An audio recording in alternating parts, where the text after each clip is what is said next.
ഈ മകന് ഞാനിപ്പോൾ ഓർക്കുന്ന കൂനമുച്ചി കൺവെൻഷന് സ്റ്റേജിൽ പിടിച്ച് പ്രാർത്ഥിച്ച കംപ്ലീറ്റ് ബെൽറ്റായിരുന്നു. കംപ്ലീറ്റ് ബെൽറ്റ് ഇട്ട് വന്ന ഒരു വ്യക്തിയാണ്.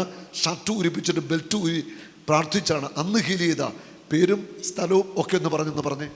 എൻ്റെ പേര് ജീസ്. ഞാൻ തയ്യൂർ ഇടവകയിൽ നിന്നാണ് വരുന്നത്. ഞാൻ കഴിഞ്ഞ വർഷത്തെ ബൈബിൾ കൺവെൻഷനിൽ കൂനമുച്ചി ബൈബിൾ കൺവെൻഷനിൽ വെച്ചിട്ട് എനിക്ക് അതിൻ്റെ മുന്നേ കുറേ നാളുകളായിട്ട് തണ്ടൽ വേദനയായിട്ട് ഉണ്ടായിരുന്നു. 2020 ഡിസ്ക് ബൾജ് ചെയ്ത് വലത്തെ സൈഡ് ഒരുവിധം നടക്കാൻ പറ്റാത്തൊരവസ്ഥയിലേക്ക് എത്തി. കിടന്ന് കിടപ്പിൽ ആരെങ്കിലും ഒരാൾ സഹായത്തിന് എടുക്കണം, അങ്ങനെയുള്ളൊരവസ്ഥയിലായിരുന്നു. പിന്നെ ചികിത്സയുടെ ഭാഗമായിട്ട് കുറേശ്ശെ നടക്കാവുന്നൊരു സ്റ്റേജിലേക്ക് എത്തി. പിന്നെ ആ പണിക്ക് കുറേശ്ശെ ഇങ്ങനെ പോയി തുടങ്ങി. ബിൽഡിങ്ങിൻ്റെ മുകളിൽ നിന്ന് താഴേക്ക് സ്ലിപ്പായി വീണു.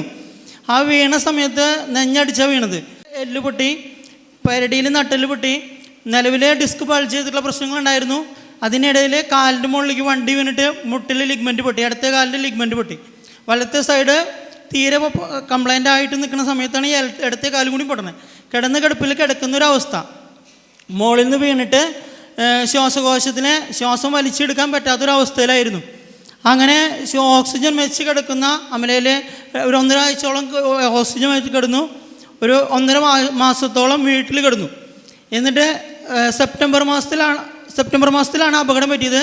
ബ്രദറിൻ്റെ ധ്യാനം നവംബർ മാസം അവസാനമായിരുന്നു. അങ്ങനെ അവിടേക്ക് എത്തിച്ചേരാൻ പറ്റി. ആദ്യത്തെ ദിവസം അവിടെ വന്ന് മെല്ലേനെ ഇരുന്നു. എണിക്കാൻ പറ്റില്ല, കിടന്ന് കിടപ്പുന്ന് എണിക്കാൻ പറ്റില്ല.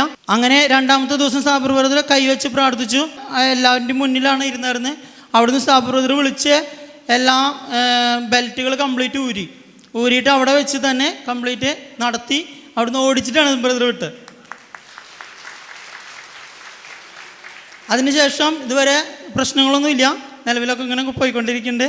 ചെറിയ പണികൾക്കൊക്കെ ആയിട്ട് പോയിക്കൊണ്ടിരിക്കുന്നുണ്ട്. യേശുവേ നന്ദി, യേശുവേ സ്തുതി. ആ ധ്യാനത്തിൽ നടന്ന ഒരു അത്ഭുത രോഗശാന്തി എന്ന കംപ്ലീറ്റ് ബെൽറ്റിനകത്ത് പൊതിഞ്ഞ് കട്ടിലെ കിടന്ന വ്യക്തിയാണ്. പ്രാർത്ഥിച്ചു, ബെറ്റലഴിച്ചു, അന്നേരം തന്നെ ഓടിപ്പിച്ചാണല്ലേ. സ്റ്റേജിലൊക്കെ ഓടി, അവിടുന്ന് അടിയിൽ ആ ഹാളിൻ്റെ സൈഡിലൊക്കെ ഓടിപ്പിച്ചു. കഥ അന്നേരം എഴുതിപ്പിച്ചു വിട്ടാ. അന്ന് കാലിൻ്റെ മുട്ടിൽ ലിഗ്മെൻറ്റ് പൊട്ടിയിട്ട് കാലൊന്നും മടക്കാൻ പറ്റിയായിരുന്നില്ല. ഡിസ്കിന് ബെൽറ്റ് ഉണ്ടായിരുന്നു. പെരടിക്ക് ബെൽറ്റ് അവിടെ വെച്ചിട്ട് തന്നെ കംപ്ലീറ്റ് ഊരി. നട്ടല് 7 സ്ഥലത്ത് ബൾജിങ് ഉണ്ടായിരുന്നു. എല്ലാം സൗഖ്യമായി. എല്ലാം ഒറ്റ പ്രാർത്ഥന കഥാവ് ചെയ്തു. കഥാവിന് മഹത്വം.